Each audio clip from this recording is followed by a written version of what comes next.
faut arrêter de penser que les Français sont des cons. On a voulu nous présenter Emmanuel Macron comme un intellectuel raffiné. Ça n'est pas vrai. Emmanuel Macron n'est pas fiable. Manifester avec l'extrême droite est une faute politique extrêmement forte pour les organisations de gauche. Le Rassemblement national n'a pas changé. Tu peux changer de nom, mais tu ne peux pas changer de nature. Ce parti est basé sur la préférence nationale. Il faut dire le mot, c'est une politique raciste. Oui, voilà. Ok.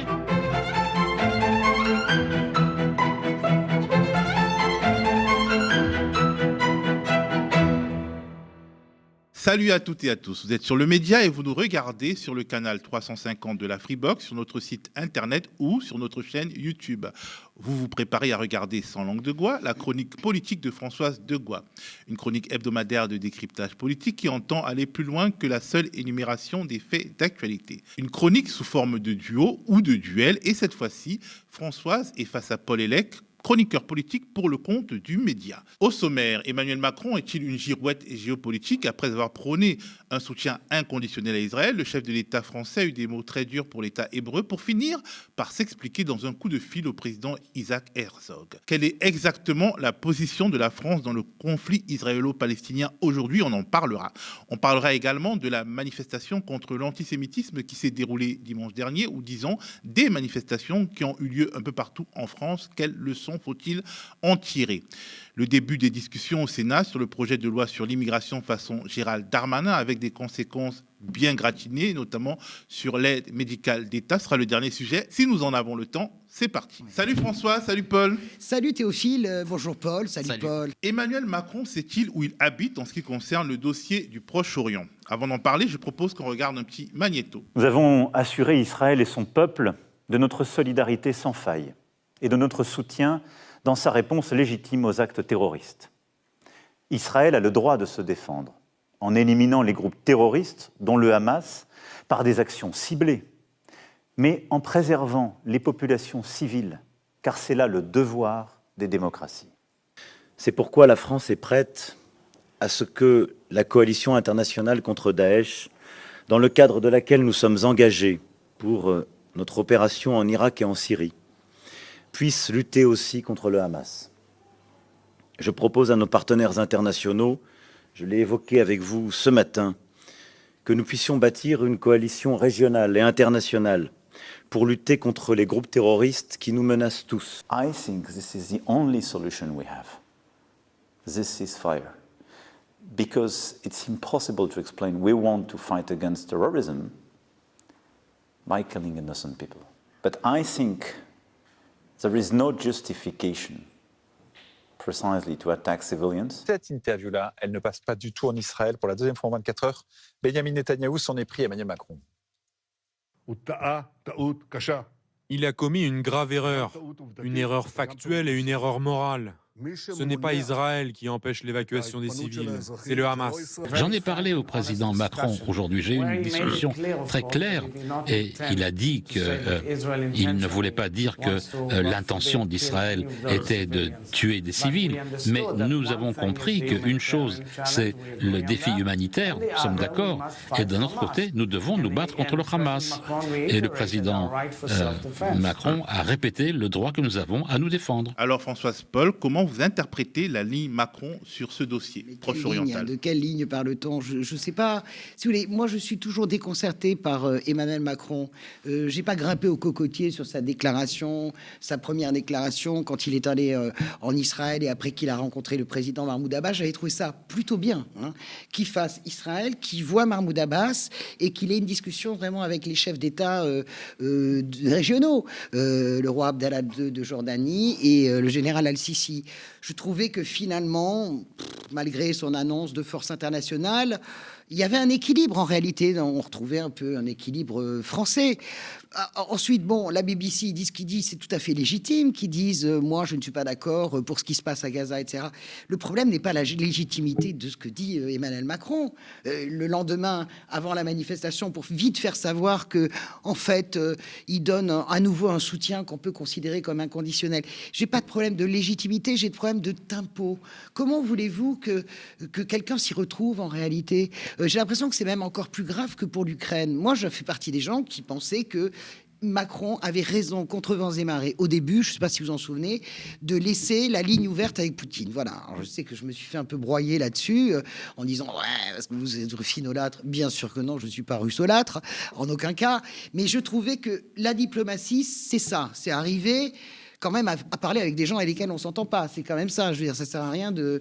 On a un débat avec Paul, mais c'est qui est intéressant parce qu'on n'est pas d'accord sur plein de trucs. Parler avec des gens qui sont d'accord avec vous, quel intérêt? Et là, je pense que c'est encore pire, si vous voulez, sur le Proche-Orient. Je ne comprends pas sa ligne. Je pense qu'il a une ligne sondagière. Je pense qu'Emmanuel Macron, il est comme Jean-Luc Mélenchon, il est comme Marine Le Pen, il est comme tous les responsables politiques.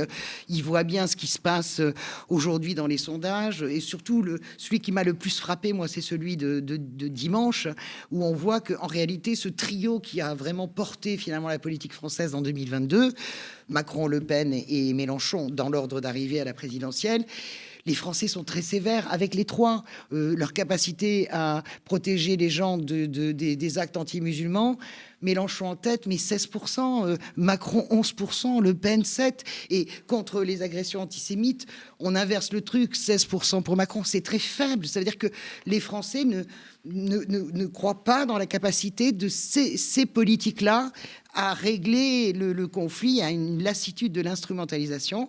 Je pense que Macron, voilà, on le sait tous, gouverne le nez sur les sondages. Est-ce que c'est bon pour moi? Je pense que c'est à chaque fois, c'est ce qu'il demande. Est-ce que c'est bon pour moi? Alors François, on va te soupçonner d'être mécontente parce que Macron finalement a un peu rééquilibré Non, moi ça va très bien. J'ai trouvé que Macron... Non, je parle de cette sortie sur la BBC. Non, mais il a raison. Moi, j'ai pas de problème là-dessus sur le fait qu'il soit légitime. Je parle globalement sur le tableau général. Moi, aujourd'hui, je suis palestinienne où je suis israélienne. La France est quelque chose d'important pour le monde arabe, le monde arabo-musulman, le monde juif. La France, ça veut dire quelque chose. Pour les juifs, ça veut dire quelque chose. Pour le monde arabo-musulman, ça veut dire quelque chose. La France, ça n'est pas la Belgique sans mépris, ou ça n'est pas l'Italie ou l'Espagne. Dans toute l'histoire arabo-musulmane ou dans toute l'histoire de la communauté juive, la France a un sens. La France a été une des actrices des accords qui ont construit, mais entre guillemets, même sur l'émancipation des Juifs, sur le démantèlement de l'Empire ottoman. Mais bien sûr, sur notre lien avec le monde arabe. Donc, je n'ai pas de problème à penser qu'il rééquilibre. Moi, je trouve qu'il faut rééquilibrer depuis le début. C'est pas le problème. C'est quand il le fait, j'ai l'impression que c'est de la démocratie, de la diplomatie un peu gribouille, parce qu'il rééquilibre immédiatement ce qu'il a donné le sentiment de rééquilibrer à la BBC. Sérieux, Paul. Non, moi je suis palestinienne, je suis israélienne, de toute façon je suis mécontente, voilà. Oui, je pense que c'est pas sérieux, il faudrait se poser la question. Moi je suis pas sûr que ça soit uniquement une question sondagère, hein. Je pense que en fait, il est confronté au fait qu'il y a un décalage réel entre les positions prises à l'intérieur du champ politique français, d'Emmanuel Macron depuis le début de son premier quinquennat, et la façon dont la diplomatie française s'est projetée sur place. Si on regarde la voix de la France, en dehors du rôle que tu as rappelé, des accords Saïs-Picot et du rôle détestable que la France a joué dans la construction de la région à travers les différents mandats. Avec l'Angleterre. Voilà, les mandats, et puis en fait, en vérité, le lien colonial qui a lié la France à un certain nombre de territoires sur place. Mais en dehors de ça, ce qui est vrai, c'est que sur la question palestinienne, la France a eu une voix différente que celle des États-Unis, etc. Une position classique. Certains la qualifiaient de mitterrando-gaulienne ou de gaulo-mitterrandienne. Enfin voilà. Et en fait, cette position-là, elle s'est effacée à partir du quinquennat Sarkozy. C'était très clair également dans les déclarations d'Emmanuel Macron dès le premier quinquennat, avec une vision très unilatérale du soutien à la politique de l'État israélien. Il a quand même reçu Netanyahou plusieurs fois et avec grande fraternité avec lui, alors que c'est un dirigeant, encore une fois, d'extrême droite qui a continué les pires politiques de colonisation que le pays a connues dans les territoires occupés, notamment la Cisjordanie. Et sur place, pour autant, la diplomatie se prononçait et se vivait différemment. Vous avez à Tel Aviv l'ambassade et vous avez à Jérusalem le consulat qui est très apprécié des Palestiniens. Vous aviez encore une fois un institut français à Gaza. Seul pays qui a un institut culturel dans la bande de Gaza, c'est la France. Bon, il a été bombardé certes par l'armée israélienne, mais c'était une réalité de l'implantation. Moi, je me rappelle quand j'ai vécu sur place, des Français à Chirac. Tout le monde se rappelle Chirac. Il y avait des mots, il y avait une connaissance du fait que les Français pouvaient être un moyen de parler. Puis Mitterrand, je rappelle, Mitterrand qui a intervenu très très fortement dans la situation de l'OLP et d'Arafat, notamment en 83 pendant la guerre au Liban. Donc, le problème, c'est qu'il y avait un décalage entre le discours en intérieur du champ politique français d'Emmanuel Macron, qui était unilatéralement pro-israélien, et la situation de la diplomatie. Pourquoi je veux dire ça, c'est qu'on l'a vu la semaine dernière, il y a un article du Monde très intéressant qui a expliqué finalement qu'il y avait une colère extrêmement forte au Quai d'Orsay et dans tous les services diplomatiques français sur le positionnement du président. C'est-à-dire qu'il a parlé sans consulter, sans prendre en compte le travail de la diplomatie française, qui est quand même une diplomatie qui a été reconnue pour son plan, pour jouer des rôles justement des fois de non-alignés. Je rappelle le dossier du nucléaire iranien qui avait été négocié dans le cadre du cadre européen. Mais voilà, la possibilité de parler différemment que les États-Unis et le camp occidental, c'était ça la question. Or, il l'a renié profondément. Et donc, la première chose qu'il a fait, c'est il a exprimé au niveau international, c'est-à-dire dans un conflit là où il fallait prendre position, cette position il nouvelle aime de la aller France. plus loin que Joe Biden. Hein. Il était moins équilibré que Joe Biden, alors que les États-Unis, c'est le soutien traditionnel et très fort d'Israël. Alors ensuite, la deuxième question, c'est est-ce qu'il a fait ça dans le but de s'assurer que les Israéliens le reconnaissent comme un interlocuteur pour discuter de la question des otages, parce qu'on a encore 8 otages français, il me semble, c'est 8 le chiffre, et que le problème, c'est que l'armée israélienne et le gouvernement israélien ont très clairement fait savoir qu'ils sacrifieraient volontiers le sort des otages et qu'ils continueraient de bombarder, de massacrer les populations civiles, peu importe le coût que ça a. Donc, est-ce qu'il s'est ravisé? Est-ce qu'il a pris une autre position pour condamner, pour pouvoir envoyer un message en disant, écoutez, vous avez pris la main et vous en faites qu'à votre tête? Est-ce que c'est parce qu'il avait voulu compenser les sorties de Yael Braun-Pivet en Israël? Il est encore revenu sur sa parole. Oui, mais ça, attendez, pour l'instant, c'est le président israélien qui l'a déclaré dans la presse. On ne sait pas exactement, c'est possible, non, mais c'est possible. Mais je veux dire, c'est qu'à mon avis, il n'aurait pas pu le démentir, parce que sinon, il devrait encore démentir et ça aurait pu augmenter les tensions. Il s'est fait piéger par le fait qu'il est inconstant. Et il est inconstant parce qu'il voulait soutenir le gouvernement israélien et il est face à un fait accompli qui est insoutenable. Parce que c'est ça la situation à Gaza, insoutenable. Il le dit dans sa phrase, il n'y a rien qui justifie le massacre de femmes, d'enfants et de populations civiles. Et c'est ce que se demandaient simplement les partisans du cessez-le-feu dès le départ, à savoir qu'il est inconcevable de penser qu'on puisse massacrer le peuple palestinien tel qu'il est massacré aujourd'hui à Gaza. Et puis en plus, j'ai vu les arguments en face, c'est aujourd'hui on massacre à temps partiel. En fait, le truc, c'est que c'est pas une question, est-ce que le massacre se fait à temps partiel ou à temps complet? Le soutien à la politique que prend Israël en bombardant Gaza est insoutenable à temps complet. C'est ça la situation. Et il est bloqué. Moi, je pense que Paul, il prête beaucoup trop de... Comment dirais-je? Paul, tu prêtes trop de carrure à Emmanuel Macron. Je pense que... On ne l'a jamais dit. Non, mais je sais bien, et c'est pas du tout... C'est pas ton genre, et pourtant, et c'est pas le mien non plus, mais je pense que tu mesures pas l'évanescence, en fait, d'Emmanuel Macron. Là, on lui prête une pensée diplomatique extrêmement sophistiquée, que moi j'adore, parce que j'adore la diplomatie internationale. J'ai beaucoup bossé avec les diplomates et je absolument suis d'accord avec tout ce que tu dis sur la voie différente de la France. Il y a quelque chose qui fait que d'abord nous avons le plus beau réseau diplomatique du monde, avec celui des Britanniques, bien avant même les Américains. Les diplomates français sont des gens... Il y a une culture au Quai d'Orsay. Alors moi, quand j'étais journaliste, je ricanais tout le temps des diplomates, entre guillemets, je vais vite. Quand je suis passé de l'autre côté de la barrière et que j'ai travaillé beaucoup avec eux à l'international, dans les différents déplacements, je me suis rendu compte de cette qualité-là, vraiment. Qui a été détruite, par Emmanuel Macron, mais bien sûr, qui a été détruite. C'est pour ça que je pense que tu lui prêtes, parce que tu veux asseoir ton argument, mais je pense que tu lui prêtes une qualité et une vision qu'il n'a absolument pas. Emmanuel Macron est un jeune homme ou un homme maintenant assez mature, comment dirais-je, qui gouverne avec qu'est-ce qui est bon pour moi. Je pense que Emmanuel Macron fait de la politique intérieure quand il fait la déclaration qu'il fait. C'est de la politique intérieure. Il pense à quoi, aux européennes? Il pense d'abord, il pense qu'il y a peut-être un problème intérieur, de sécurité, de choc, de tension. Il est mécontent de ne pas être l'homme derrière lequel se fait l'unité nationale. Regardez sur la manifestation. La manifestation, on a bien compris en réalité pourquoi il n'y va pas à la manifestation. Il n'y va pas parce que... On va parler de la manif après. Non, mais au début, il y va. C'est pour illustrer à quel point Emmanuel Macron n'est pas cette espèce de personnalité très intelligente qui a des raisonnements extraordinairement sophistiqués. Ça n'est pas vrai. vrai. Le premier point pour lequel il ne va pas à la manifestation, c'est qu'il est persuadé qu'il n'y aura pas beaucoup de monde, qu'il y aura 10, 15, 20 000, et que pour lui, c'est un échec. Résultat des courses, les RG lui font monter que ça sera plutôt un succès. Donc, hop, il adresse vite un message. Vous comprenez ce que je veux dire? C'est vraiment pas quelqu'un, moi je suis désolé de le dire, mais ça n'est vraiment pas quelqu'un qui a, comment dirais-je, je lui reconnais beaucoup de qualités et je ne suis pas d'accord avec lui sur sa vision, c'est un homo economicus. Il n'est que cela, Emmanuel Macron. C'est presque si c'était... On a voulu nous présenter Emmanuel Macron comme un intellectuel raffiné. Ça n'est pas vrai. On nous le présente comme un lettré fin, cultivé. Ça n'est pas vrai. Il y a une sorte de mystique qui s'est créée autour de ce personnage. Emmanuel Macron, il fonctionne en fonction de ses intérêts à lui, intérieurs. Il se fout complètement. Je ne sais même pas s'il connaît le nom du du consul de Jérusalem. Je ne sais même pas s'il connaît le nom aussi, parce qu'il les a nommés, de l'ambassadeur. Je ne sais même pas s'il arrive, s'il connaît. Je pense qu'il s'en fiche complètement. En réalité, c'est pas ça son sujet. Son sujet, c'est que est-ce que c'est bon pour moi? Est-ce que je peux continuer à maintenir pendant 4 ans une forme de paix sociale, de concorde civile avec ce qui est en train de se baser?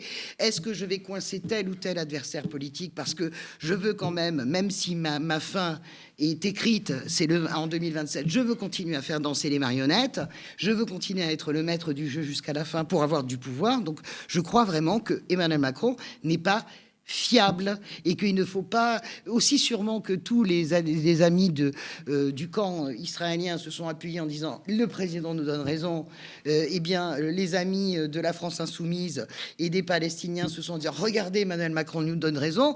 Moi je leur ai dit franchement, arrêtez les uns et les autres, parce que il va dire lundi l'inverse de ce qu'il a dit dimanche, qui était déjà l'inverse de ce qu'il a dit samedi.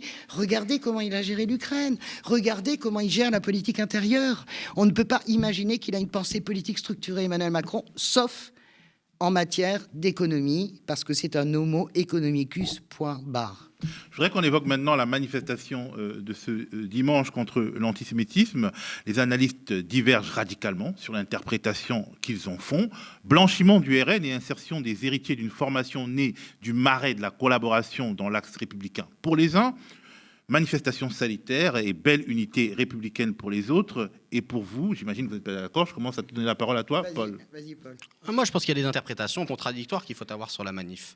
Moi, je ne suis pas allé, je l'avais annoncé plusieurs fois. Je considère que manifester avec l'extrême droite est une faute politique extrêmement forte pour les organisations de gauche. Je pense que décerner un brevet de respectabilité républicaine à une droite raciste, islamophobe, qui vote la loi immigration un jour et puis qui vient le lendemain nous expliquer qu'ils sont la République, dans un appel où il y avait écrit « Il ne faut pas... La République, ce n'est pas dénoncer des victimes expiatoires alors que c'est le summum de leur politique et qu'eux-mêmes, à la tête de la République, ils ont réduit les libertés civiles, ils ont utilisé un niveau de répression et des forces de police de façon violente comme on ne l'a pas vu depuis 20-30 ans, ça n'est pas possible. Ça n'est pas possible de faire partie de, de cette hypocrisie. Non, mais c'est pas le RN, non, c'est la droite dite républicaine, qui pour moi ne sont pas du tout non plus fréquentables, ni pour représenter la République, ni pour lutter contre le racisme. Mais ça n'empêche, ça c'est ma position, c'est pour ça que j'y suis pas allé. Maintenant, j'ai regardé attentivement, j'ai vu des gens qui y sont allés. Je crois que dans toutes sortes de manifestations comme ça, où il y a des gens qui ont de l'émotion et un message à apporter, il y a des gens de bonne foi, ça n'empêche que, pour moi, c'est un échec pour les progressistes de ce pays. Parce que effectivement, la droite extrême s'est complètement blanchie dans cette manifestation. La presse internationale en dit quelques mots aujourd'hui, que ça soit en Allemagne, que ça soit en Angleterre, qui disent que c'est scandaleux. Et d'autre part, parce que les progressistes se sont fait battre sur le fond. Le cortège du collectif Golem contre les RN, c'était une centaine de personnes qui ont été plus ou moins mis de côté par les forces de police. Marine Le Pen était vraiment très bien accueillie dans cette manifestation. Et donc, du coup, moi, mon interprétation, c'est que c'est pas assez. La lutte contre l'antisémitisme, elle doit demander une mobilisation beaucoup plus forte dans le pays. Et en gros, quand on dit qu'il y a eu 180 000 personnes et dont 100 000 à Paris, c'est pas énorme non plus. Et deuxièmement, je rajouterais que le blanchiment, il est extrêmement précis. Et je donnerai que 2 exemples et après je m'arrête. Le premier, c'est parce que je viens de Nice, je l'avais signalé sur les réseaux sociaux, il y avait en tribune avec le maire de Nice un certain Philippe Vardon, ex-élu du Rassemblement National, membre de Reconquête, qui avait été photographié, puis même on a une vidéo de lui danselant dans un concert de néo-nazis, avec des gens qui font des saluts nazis sur une chanson qui s'appelle, excusez-moi du peu, Zyklon Army, l'armée du Zyklon, le Zyklon B, le gaz utilisé par les nazis lors de l'extermination des Juifs, et qui aujourd'hui, à tribune républicaine, républicaine avec le reste. Et puis à Paris, Frédéric Boccaletti, qui est un élu du Rassemblement national, qui a une librairie où il vend des ouvrages négationnistes. Non, ça n'est pas possible. Si c'est ça l'arc républicain, c'est un échec, à mon avis, de la stratégie dite républicaine du front ou je ne sais pas quoi, et un échec de ceux qui n'ont pas assumé de ne pas aller à cette marche en étant à gauche, parce qu'on ne marche pas avec l'extrême droite, parce que voilà, ils avaient peur de louper un moment, une occasion, et qu'ils ont été incapables de proposer une autre marche, une marche alternative, très claire sur les mots d'ordre, et qui aurait exclu de facto la présence de l'extrême droite dans les rangs des gens qui manifestent contre l'antisémitisme en France. Alors Françoise, de fait, les cortèges de gauche se sont fait un peu bousculer, et Marine Le Pen a été très tranquille. applaudie. Alors il faut arrêter de penser que la gauche a été huée, ça n'est pas vrai. Il y a des images quand même. Elle a été sifflée un peu, bien sûr, mais la gauche a été très bien accueillie. Je regardais le tweet de Mélenchon encore hier soir, j'ai envie de pleurer quand je vois ça, mais de rigolade, quoi. L'extrême droite et la droite ont marché. Non, la gauche a marché. Ce cortège, il était... le cortège, il était rempli de gens de gauche. Moi, je pense que vraiment,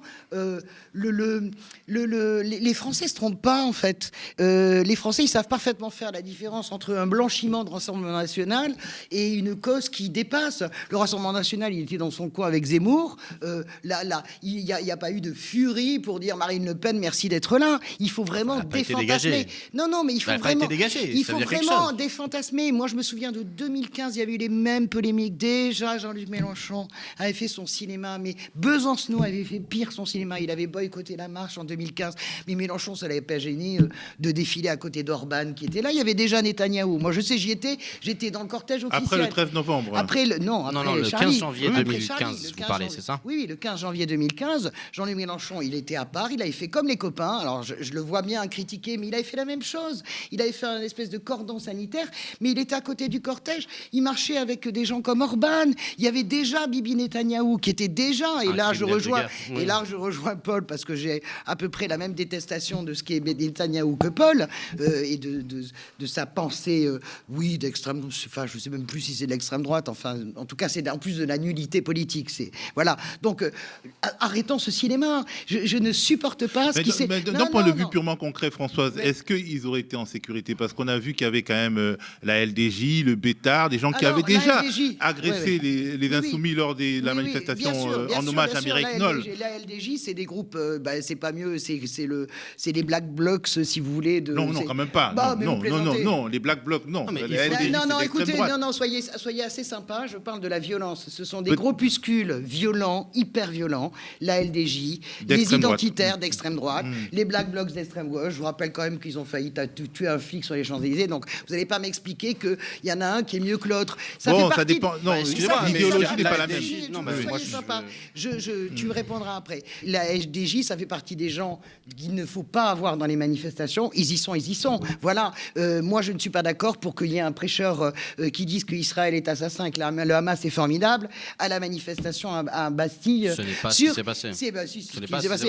Excusez-moi, il y a des vidéos partout expliquant que le Hamas est formidable et qu'Israël est assassin. Il n'a absolument pas dit que le Hamas était formidable. Il a dit ce que les Palestiniens considèrent comme normal, à savoir qu'il s'agit d'un mouvement restreint. On ne parlait pas de ça. Allez, on revient au sujet. Engueuler là-dessus, donc on va pas parler de temps parce que je veux parler de la ME, je veux pas répondre à ça. Donc je voulais juste dire que c'est exactement, en tout cas, voilà. Donc ça fait partie des, comment dirais-je, des choses qu'on peut pas, qu'on peut maîtriser, mais sans les maîtriser. Dans toutes les manifs, il y a ça. Moi, je ne suis pas du tout adepte.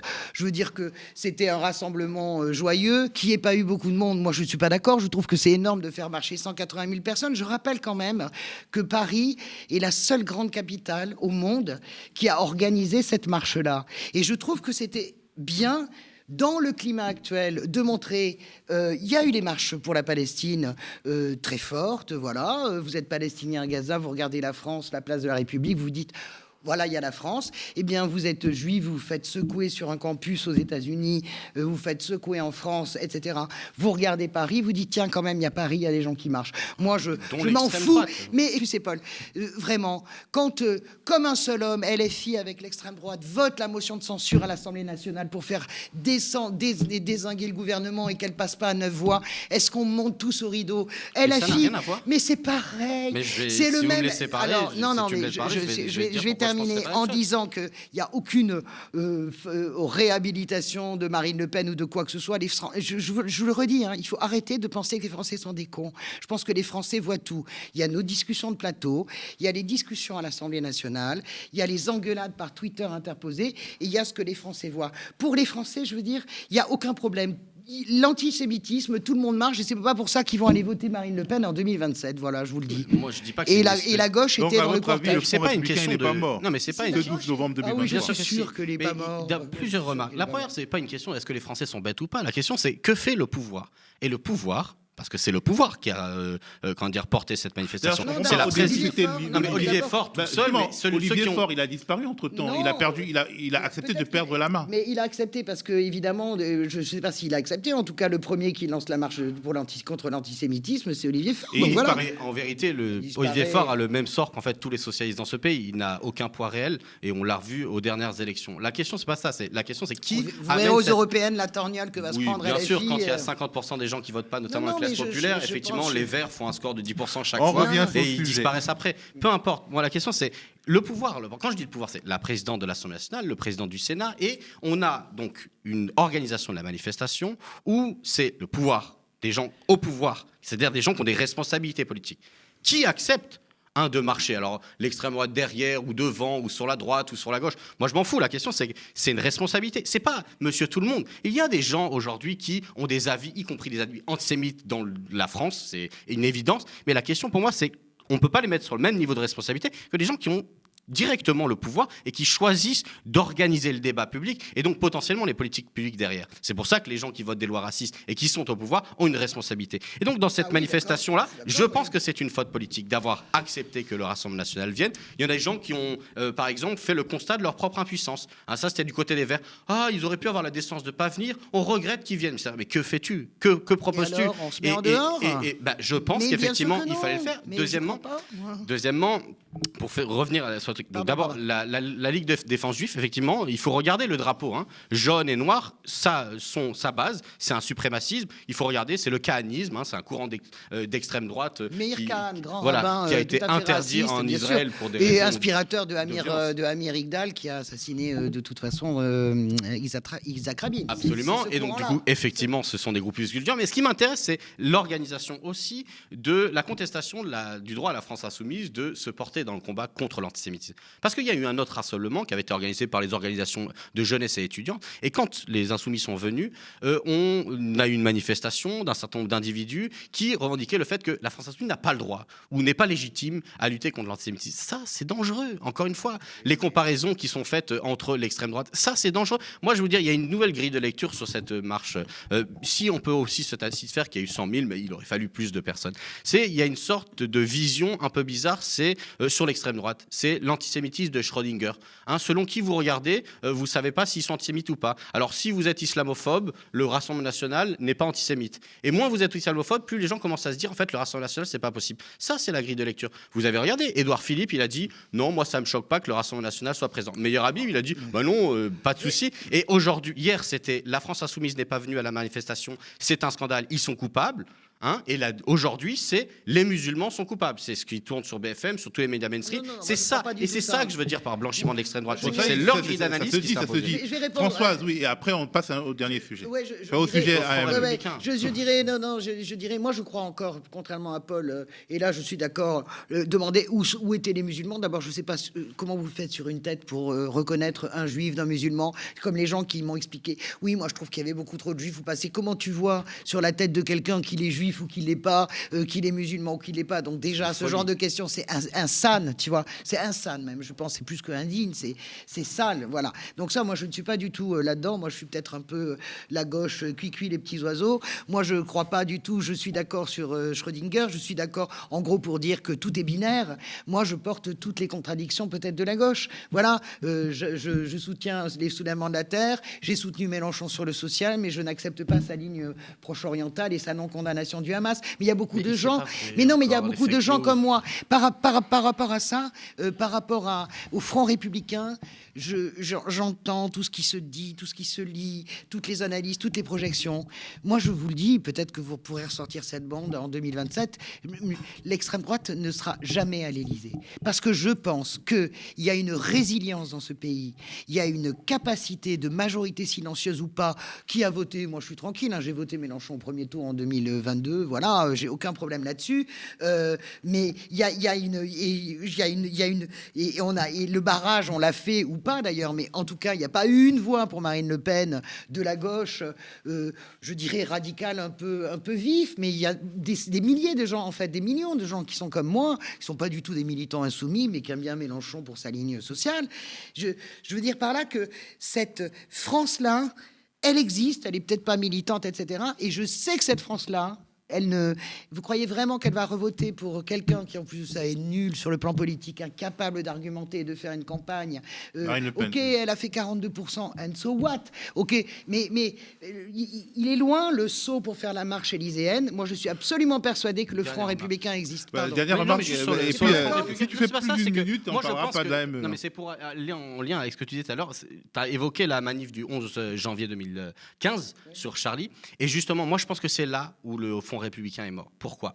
Il y a des millions de Français qui ont manifesté ce jour-là avec la plus grande sincérité. Oui. Ok, la plus grande sincérité, parce qu'il y a eu un traumatisme. Il y a un traumatisme.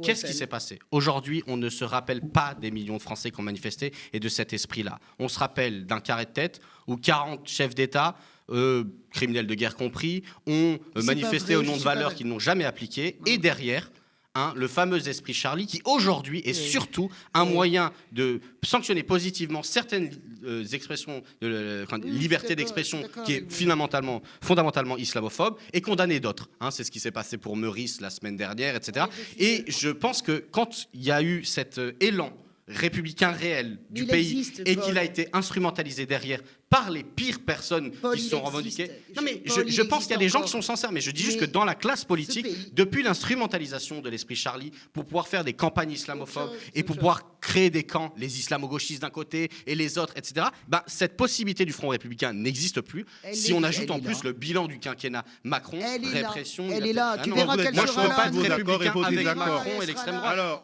dernier sujet. Pendant la guerre à Gaza, l'actualité se poursuit en France, notamment avec le passage du projet de loi immigration de Gérald Darmanin au Sénat et l'adoption, entre autres, de la suppression de l'aide médicale d'État avec une majorité confortable en plus. Résultat du scrutin: votant 343, exprimé 336, pour 200, contre 136. L'article est adopté.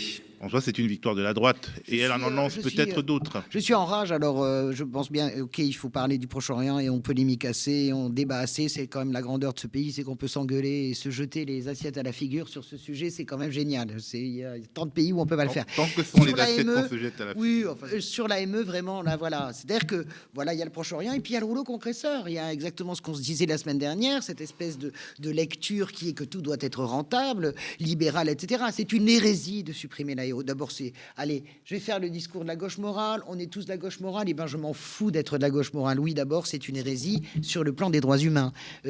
L'Italie fasciste de Giorgia Meloni n'a pas supprimé. L'Italie a le même système, parce que c'est quasiment un truc des pays européens qui pratiquent l'État-providence d'une certaine manière. L'Italie n'a pas supprimé son AME. L'Espagne n'a pas supprimé son AME. Ils l'ont supprimé, ils l'ont remise. Ils l'ont remise. La Belgique ne l'a jamais supprimée, elle n'est même pas passée par la case aller-retour départ. Ok ? Nous la supprimons. 1 milliard, ok. Nous la supprimons en plus au risque de tout, c'est-à-dire au risque de la prophylaxie. On ne va pas recommencer les risques de tuberculose, non pas parce que d'un seul coup, les migrants seraient des nids à punaises de lit. Je reviens là-dessus tellement c'était abject. Non, parce que la grande précarité, ça amène des maladies très concrètes. Quand on n'a pas de quoi bouffer, quand on dort au sol, eh bien, c'est pas un problème d'hygiène, c'est juste un problème de maladie. Donc la prophylaxie, c'est une hérésie sur le plan des droits humains. C'est une une hérésie sur le plan de la santé et on va aller à fond sur cette hérésie. On me dit oui, mais il y aura l'AME d'urgence. Mais c'est pas ça le sujet d'avoir de l'AME d'urgence. Quand quelqu'un a déclaré un cas de tuberculose... En plus, ça va être plus cher, sans doute. En plus, ok, on le soigne, d'accord. Mais combien de personnes a-t-il contaminé avant ? Vous avez Macron, tous les députés Renew, si vous voulez, à l'Europe, qui font des grands discours sur l'Europe de la santé. Comment est-ce que vous voulez que les gens ne deviennent pas fous ? Vous avez les grands discours sur la santé, l'Europe de la santé avec Macron, et vous avez la suppression de l'AME. Il n'y a pas que ça qui m'a... il y a quelque chose d'encore plus grave que l'AME. C'est une discrimination, je pense que ça ne peut pas passer, ou alors, je ne sais pas, on va réfléchir, je pense que ça ne peut pas passer devant le Conseil constitutionnel. Un travailleur étranger qui paye des cotisations sociales, d'accord, qui arrive, j'arrive, je viens bosser en France, je suis extra-européen, par exemple, voilà, je suis syrien, j'ai décroché un boulot d'infirmier, bon, comme ça arrive. Comme on en a besoin, parce que des fois on fait comme si c'était des travailleurs. On en a besoin, mais on en a plus que besoin. Pendant 5 ans, je paye mes impôts, je paye ma sécurité sociale, mais je n'ai pas le droit de toucher les allocations familiales. Personne ne parle de cette disposition. C'est une sénatrice amie à moi de gauche qui m'a dit « Mais enfin, Fanfan, réveillez-vous, vous êtes tous sur la grille du Proche-Orient, ok, mais c'est passé dans la nuit, ce truc-là. Mais pas d'APL avant 5 ans, en gros, c'est ça. Pas d'allocation familiale, d'allocation logement. Tu payes tes impôts, tu enrichis la France, tu consommes. Bon, c'est inacceptable. Je vois bien ce que fait Darmanin.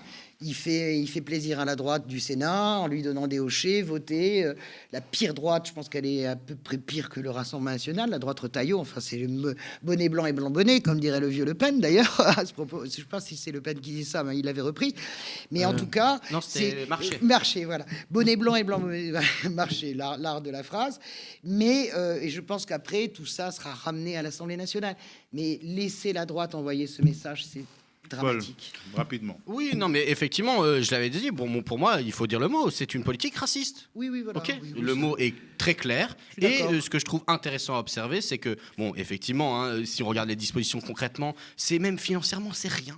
C'est 0,1 milliard, tu te rends compte ? Ouais, mais c'est 0,1%, je crois, du budget de l'assurance maladie. Enfin, c'est vraiment rien. Et puis en plus, il n'y aura pas d'économie parce que ça coûtera plus cher. Mais ce que je veux dire, c'est que ça coûte rien.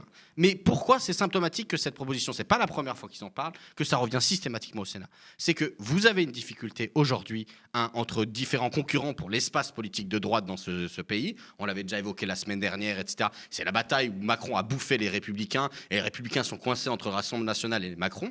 Mais aujourd'hui, et ce qui devient de plus en plus clair, c'est que la chaîne d'équivalence qui va se faire entre les droites dans ce pays, dites républicaines, pas républicaines, libérales ou ce que vous voulez, c'est la xénophobie et le racisme. Et que c'est pour ça que c'est dangereux la période. Et une droite du coup qui va jusqu'à Macron, parce que Darmanin...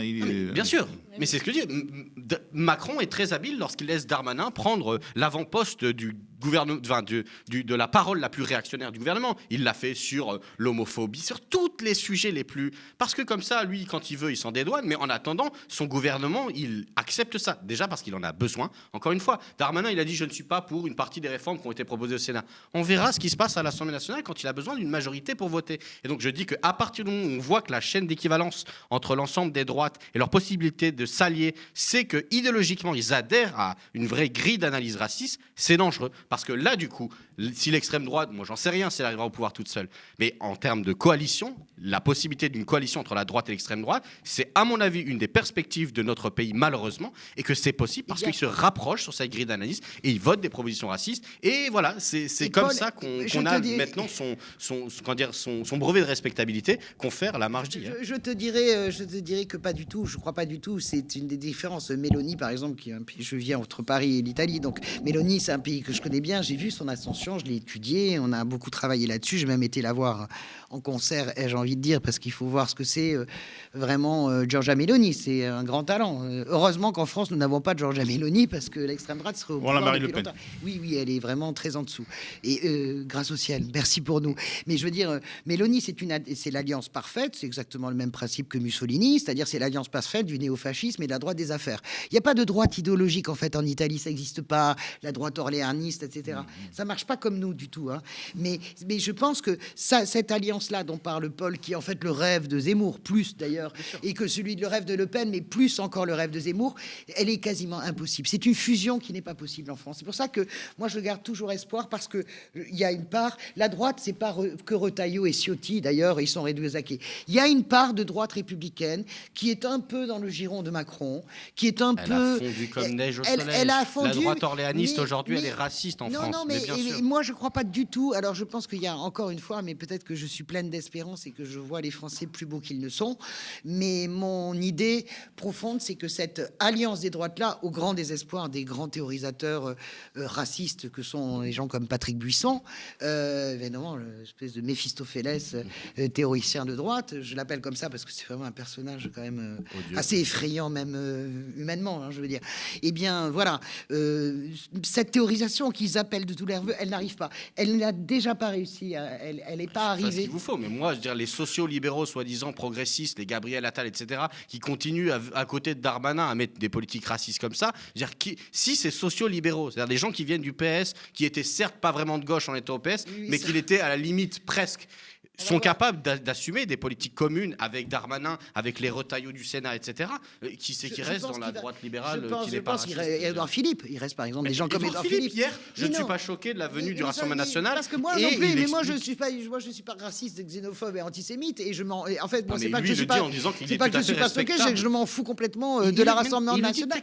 Ils sont respectables, ils sont d'accord, ils ont évolué. Dernier sujet, c'est l'heure du coup de cœur. Françoise, tu as voulu parler du livre de la journaliste Camille Vigogne-Lecoat, Les Rapaces, une enquête sur le maire RN de Fréjus, David Racheline, un maire accusé de corruption, de train de vie dispendieux, mais aussi de racisme, de xénophobie et d'antisémitisme, comme le prouve cette vidéo qui date de 2012, mais que le livre Les Rapaces complète de manière accablante. La manif des résistants. Bouh Mercedes, la voiture de fureur. La voiture de fureur. David Racheline est considéré comme le meilleur ami de Marine Le Pen. Pas simplement, meilleur ami de Jordan Bardella. Vous savez que Jordan Bardella et Marine Le Pen se gobergent chez David Racheline. Alors qu'est-ce qu'il y a dans ce livre? Il y a beaucoup de choses dans ce livre. Alors pour être honnête, je n'ai pas lu feuille par feuille, je l'ai vraiment lu en diagonale, je l'ai assez dévoré parce que je trouve que c'est une enquête qui est très très bien menée par la journaliste de l'Express. Là, elle en avait déjà parlé. C'est une enquête qui est très bien menée, qui est très étayée sur l'argent qui circule en fait au sein de la mairie de Fréjus, beaucoup d'argent liquide qui circule, sur comment dirais-je les relations entre la mairie de Fréjus et un ou deux gros entrepreneurs du bâtiment. C'est le train de vie dispendieux en réalité de David Racheline. Et puis voilà, après il y a toute la partie antisémite, raciste du maire Pour Rire. Est-ce que Pour Rire, nous... comment c'est possible Pour Rire d'arriver et de faire des saluts nazis? Je sais même pas comment ça peut passer dans la tête de quelqu'un, tu vois. Bonjour l'humour, quoi.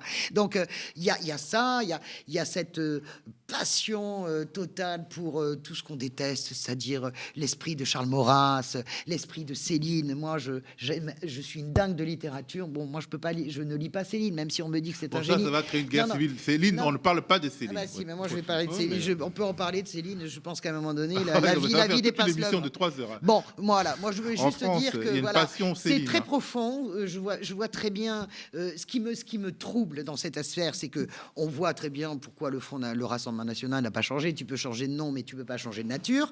C'est très bien que ce livre arrive au grand public à ce moment-là, parce qu'on voit la réalité de la mécanique, on voit la réalité de David Racheline et des soutiens qu'il a. Je note que le Rassemblement national ne demande pas d'enquête interne. Ça, je le note. C'est quand même assez dingue. Je note aussi que David Racheline n'apparaît plus trop. Je note que David Racheline, en fait, vous savez, moi, j'ai commencé comme journaliste à Inter et Info, à Marseille et à Toulon. Donc, j'ai vu en 95 Toulon prise par Jean-Marie Le Chevalier. C'est toute cette lignée-là, j'ai envie de dire, du rassemblement du FN provençal, vous voyez, à la mode provençale, avec l'accent plat, sympathique, etc. Je vois tout à fait ça. Ça n'a pas changé. C'est vraiment ce qui reste de Jean-Marie Le Pen père, mais c'est très prégnant. Voilà. Et je n'entends pas Marine Le Pen défendre son ami David Racheline, pas plus que je ne vois David Racheline apparaître trop dans les instances du RN. Il faut lire ce livre pour bien comprendre que les habits neufs, ça n'existe pas. L'esprit, ça reste l'esprit. Ce parti est basé sur, comment dirais-je, la préférence nationale. Il faut jamais oublier ça. Ça va plus loin que la préférence Non nationale. mais c'est ça. Hein. Non mais si C'est vous pire. commencez, si vous commencez la grille de lecture en fondant un parti sur la préférence nationale, tout en découle. Donc les gens ont complètement oublié ça. Mais quand vous lisez le bouquin de Rachline, vous redécouvrez de Camille Vigogne, sur Rachline. 1 minute. Écoute, moi, je viens de Provence-Alpes-Côte d'Azur. Le FN du Sud, c'est le canal historique, c'est le racisme fondamental, c'est l'antisémitisme. Enfin, c'est classique. Moi, ça me m'étonne pas du tout. Mais encore une fois, moi, ce qui m'inquiète, c'est quoi ? C'est extrêmement important de faire ce genre de livre, de révéler, parce qu'il soit copain comme cochon entre fachos. Moi, je m'en fous. La question, c'est qu'il a eu des responsabilités politiques. Il en a encore. Il est vice-président. Il a été directeur de sa campagne. De la campagne en 2017. Donc, effectivement, là, il était plus discret. Mais ça veut dire quelque chose. Et encore une fois, c'est pour ça que j'insiste. Le problème, c'est que dans la pratique du pouvoir, c'est la mise en quarantaine de l'extrême droite qui devrait être la priorité. C'est les actes du pouvoir qui leur donnent cette crédibilité. Parce que malheureusement, même si on fait des enquêtes, des révélations, etc., leur place prend un visage différent à partir du moment où ils sont acceptés par des institutions qui ont un poids. Et je pense que c'est ça la faute de ce week-end. Merci Françoise, merci Paul, et merci à vous de nous avoir regardés sur le canal 350 de la Freebox pour rester au contact d'une info différente et aussi sur nos canaux traditionnels. Pour nous donner les moyens de nos ambitions, et si vous le pouvez bien entendu, soutenez-nous en nous faisant un don, en prenant un abonnement payant ou en devenant sociétaire sur lemediatv.fr/soutien. Le défi est immense, incarné à la télé et sur toutes les autres plateformes numériques, une alternative aux chaînes d'infos des milliardaires. Haut les cœurs, on y va.